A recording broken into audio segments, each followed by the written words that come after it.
Welcome to ఈటీ. ప్రభాస్ కథానాయకుడిగా మారుతి దర్శకత్వంలో రాజా సాబ్ తెరకెక్కుతోన్న సంగతి తెలిసిందే. ఇప్పటి వరకు నత్త నడకన సాగిన షూటింగ్ ఇప్పుడు పరుగులు పెడుతోంది.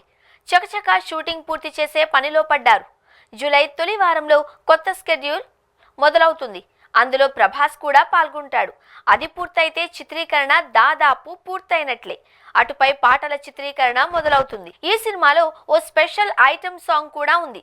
ప్రభాస్ మాస్ ఇమేజ్ కు తగ్గట్టుగా ఆ పాటను డిజైన్ చేస్తున్నారు. తొలుత ఈ పాట కోసం తమన్ ఓ బాలీవుడ్ సినిమా గీతాన్ని రీమిక్స్ చేయాలి అని భావించారు.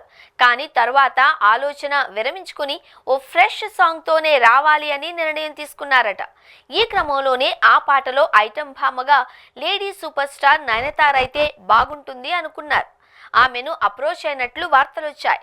అయితే నయన్ ఆ పాటలో నటించడానికి అంగీకరించలేదు అని తేలింది. అయితే ఆ తర్వాత ఐటమ్ సాంగ్ చర్చ రాలేదు. ప్రభాస్ ఫౌజీ షూటింగ్లో బిజీగా ఉండడం, రాజా సాబ్ హోల్డ్లో పడడంతో ఎలాంటి చర్చ రాలేదు. తాజాగా షూట్ ప్రారంభమైన నేపథ్యంలో మళ్ళీ ఐటమ్ పాటలో హీరోయిన్ ఎవరు అన్నది ఆసక్తికరంగా మారింది. ఇండస్ట్రీలో మళ్ళీ వాడి వేడి చర్చ జరుగుతోంది.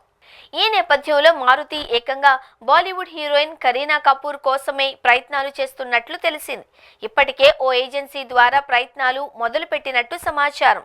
మరి ఈ ఆఫర్ విషయంలో కరీనా ఎలా స్పందిస్తుందో చూడాలి. కరీనా కపూర్ బాలీవుడ్లో పెద్ద హీరోయిన్. తనకంటూ ఓ ఇమేజ్ ఉంది. లేడీ ఓరియంటెడ్ చిత్రాలు చేస్తోంది. ఈ నేపథ్యంలో కరీనా ఐటమ్ పాటలకు ఒప్పుకుంటుందా లేదా అన్నది చూడాలి.